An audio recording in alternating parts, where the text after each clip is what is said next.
You're standing on a frozen lake. Maybe you're ice fishing. Maybe you're taking a shortcut home. The ice looks solid, thick, white, trustworthy. And then, without any warning at all, it isn't. You drop. The world goes from cold air to something so much worse in less than a second. And here's the question nobody thinks about until it's happening to them.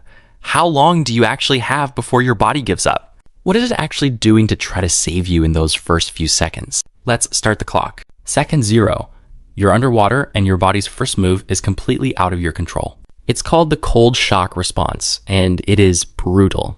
Your body thinks you've just been plunged into an emergency, because you have, and it forces you to gasp. Not a polite little inhale, full involuntary, can't stop it gasp. If your head is underwater when that happens, you're inhaling water instead of air. This is the single most dangerous moment of the entire event, and it happens before you've even processed what's going on. It's the same reflex that makes you yelp when someone dumps a cold shower on you, except this time, the stakes aren't annoying. They're, am I about to drown before I even understand what happened? 10 seconds in, your heart rate spikes. Your blood vessels near your skin slam shut. Vasoconstriction, squeezing blood away from your arms and legs and hoarding it around your organs. Your body has just decided your fingers and toes are expendable. It's rerouting resources like a company doing emergency layoffs, except the department getting cut is the parts of you that let you swim. 30 seconds in, and this is where it gets genuinely unfair. Even if you're a strong swimmer, even if you've swum 1,000 times in cold pools, none of that muscle memory matters right now. Your hands are already losing grip strength. Your fingers are stiffening. Reaching for the edge of the ice hole you fell through, the thing that would save your life, starts to feel like trying to pick up a coin while wearing oven mitts. 1 minute, your breathing is out of control. Fast, shallow, panicked, completely involuntary, like your lungs have decided to hyperventilate without asking you first. This alone can make it nearly impossible to hold your breath or coordinate a swim stroke. You are right now fighting your own nervous system just to stay calm enough to function. 2 to 3 minutes, this is when swim failure sets in. Your arms and legs are no longer listening to you the way they used to. The muscles are cooling faster than your core, and cool muscles contract slower and weaker. People who drown in cold water often aren't unconscious yet.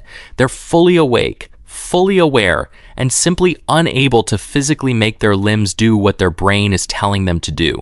It's like your body filed for early retirement without telling you. 5 to 10 minutes, if you've somehow stayed afloat or gotten a grip on the ice edge, your core temperature is now dropping steadily. You start shivering violently, which sounds bad, but it's actually your muscles trying to generate heat through rapid contraction. Shivering is your body's last-ditch DIY space heater. The problem is, shivering burns through your energy reserves fast, and it can't keep up forever. 10 to 30 minutes, this is where hypothermia takes over completely. Your thinking gets foggy. Confusion sets in. Some people, right before losing consciousness, report feeling strangely warm, a well-documented and honestly terrifying symptom where the body's temperature regulation gets so confused that people sometimes start removing clothing right before hypothermia knocks them out. Your speech slurs, your coordination collapses, and eventually your body simply shuts down non-essential functions to protect your heart and brain for as long as possible. Here's where the story should end.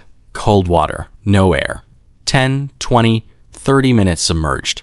By every normal measure, that's fatal. And yet, there are documented cases of people, especially children, pulled from icy water after 30 minutes or longer, with no pulse, no breathing, completely unresponsive, who were revived. Not just revived, but who recovered with little to no brain damage. Why? Because the same cold that's trying to kill you might also be what saves you. Why? Because the same cold that's trying to kill you might also be what saves you. When your face hits cold water, your body doesn't just panic. It also slams the brakes on your metabolism. Your heart rate can drop dramatically. Blood gets rerouted almost exclusively to your brain and heart, protecting the two organs you cannot live without, while everything else gets put on pause. Your body's oxygen demand plummets. It's essentially entering a stripped-down, emergency-only power mode, like your phone hitting 1% battery and shutting off every app except the one keeping the screen on. In extremely cold water, this reflex can be so powerful that it buys the brain extra time, sometimes dramatically more time than it would ever survive at room temperature. It's the reason doctors have a saying about cold water submersion cases. Nobody is dead until they're warm and dead. It's the reason doctors have a saying about cold water submersion cases. Nobody is dead until they're warm and dead. So the fall through the ice, the moment that felt like the beginning of the worst case scenario, might also trigger the exact mechanism built to pull you back from it. Your body, in the middle of what should be a fatal event, is running two systems at once, one racing to shut you down and one ancient and automatic, racing just as hard to keep your brain alive long enough for someone to pull you out. It's a strange kind of comfort, honestly. That buried somewhere in your nervous system, older than language, older than fear itself, is a reflex that's been rehearsing for this exact moment your entire life, just in case the ice ever gave way.